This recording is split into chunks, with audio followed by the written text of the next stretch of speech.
আচ্ছা দেখুন যে মানে শিবির অভিযোগ করছে তাদের আইডি, তাদের কোনটা শীর্ষস্থানীয় ভিপিজিএস এজিএস কারো আইডি ডিসেবলড হয়েছে বলে আমাদের জানা নাই।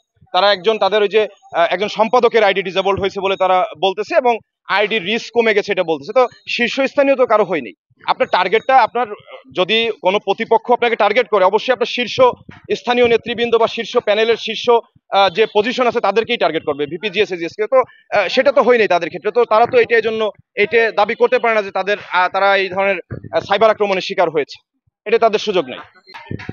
আমরা দেখেন আসলে এটা মনে হচ্ছে যে আমাদের প্রতিপক্ষ তো আসলে এমনিতে আপনাদের প্রতিযোগিতা আছে অনেকের সাথে, কিন্তু একটা বিশেষ সংগঠন, আমরা তাদের ব্যাপারে কিন্তু প্রায় সকল ছাত্র সংগঠন, আমরা প্রতিক্রিয়া মানে ক্রিয়াশীল প্রায় সকল ছাত্র সংগঠন এবং সকল প্যানেল থেকে কিন্তু বারবার বলা হচ্ছিল তাদের এই বট আক্রমণ, বট আইডি গুলোর সাইবার বুলিং এর ব্যাপারে, আমাদের শিক্ষার্থী বোনদের হেনস্থার ব্যাপারে বারবার কিন্তু এই কথাগুলো বলা হচ্ছিল।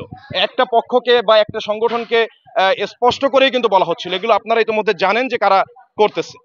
আক্রমণটা হচ্ছে যে ছাত্র দলের প্যানেলের মানে যে বিজয়ের একেবারেই দ্বার প্রান্তে এবং বিপুল ব্যবধান নিয়ে বিজয়ের দ্বার প্রান্তে ছাত্রদল প্রায় পৌঁছে গেছে, এটা তারা বুঝে ফেলছে। বুঝে তারা মনে করতেছে যে এই আইডিগুলো, তারা একটা হতাশা থেকে এই কাজগুলো করতেছে। আসলে এটার কি টার্গেট আছে আমরা জানি না, কারণ এগুলো করে আসলে আলটিমেটলি কোনো লাভ হবে না, বরং আমাদের ভালো হবে বলে আমরা মনে করছি। শিক্ষার্থীরা অবশ্যই এটাকে খুব বাজেভাবে ডিনাই করবে বলে আমরা মনে করি, এবং ব্যালটের মাধ্যমে এর সমুচিত জবাব দিবে। না, আমাদের প্রভাব তো ধরেন কিছুটা আমাদের প্রচার প্রচারণা কিছুটা বাধাগ্রস্ত ক্ষতিগ্রস্ত হবে।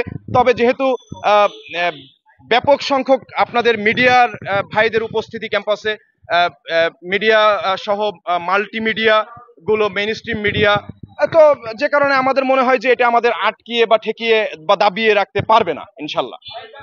না, নির্বাচন নিয়ে দেখেন আসলে শঙ্কা যদি কোনো গোপন ষড়যন্ত্র হতে পারে, তবে আমরা যেটা বলবো সাধারণ শিক্ষার্থীদের উদ্দেশ্যে, যে এই ধরনের আমরা আসলে বিগত ফ্যাসিস্ট আমলে আপনার হচ্ছে বড় বড় যেসব দানবীয় শক্তিকে আমরা পরাজিত করে এই জায়গাটায় এসেছি।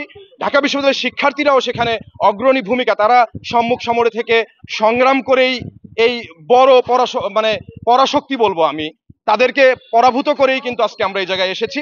তো যে কারণে এই ধরনের অপশক্তি এরা একেবারেই নগণ্য। এরা আসলে এই ধরনের ষড়যন্ত্রের প্ল্যান করতে পারে, তবে এগুলো আমরা মনে করতেছি যে এগুলো হালে টিকবে না, এগুলো কোনো পানি পাবে না হালে। আমাদের আসলে দেখেন মেইন প্রতিপক্ষ, আমরা প্রতিপক্ষ বললে জিনিসটা মানে আসলে জিনিসটা টার্মটা আমার কাছে একটু অন্যরকম। মানে প্রতিযোগিতা থাকবে, যে একটা ক্লাসে ফার্স্ট সেকেন্ড থার্ড প্রতিযোগিতা, আমাদের প্রতিযোগী আছে। আমাদের ক্রিয়াশীল যে ছাত্র সংগঠনগুলো আছে তাদের মধ্যে থেকে আমাদের প্রতিযোগীরা আছে। তো সেখানে ধরেন আমরা মনে করতেছি যে আব্দুল কাদের বা উমামা, এরা ভিপির আমাদের আবিদের সাথে কন্টেস্টে আসবে। অন্যদিকে আমাদের জিএস আমাদের হচ্ছে তানভীর বাড়ি হামিমের সাথে সেখানে হচ্ছে আপনার বাকের বা হচ্ছে আপনার মেঘমোল্লার বসু, এরা আসলে কম্পিটিশনে আসবে বলে আমরা মনে করছি। না, আমরা আসলে তাদের দেখেন ঢাকা বিশ্ববিদ্যালয় একটা মুক্ত চিন্তার জায়গা, একটা বাংলাদেশের সর্বোচ্চ মেধাবীদের জায়গা।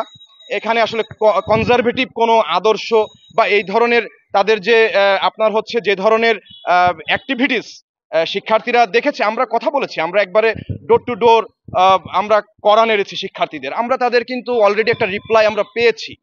আমরা কিন্তু তাদের ব্যাপারে, তারাও কিন্তু আপনার হচ্ছে ব্যাপক ভিত্তিক তারা মানে আতঙ্কিত তাদের নিয়ে। তো এই জন্য তাদেরকে আসলে আমরা মনে করছি শিক্ষার্থীরা এটা আসলে তারা কন্টেস্টে আসবে না। তারা যেটা আসতেছে এটা হলো তাদের একটা ফেক প্রচারণার মাধ্যমে তারা একটা মানে কন্টেস্ট তারা দেখাচ্ছে, আসলে তারা কোনো কন্টেস্টে নেই।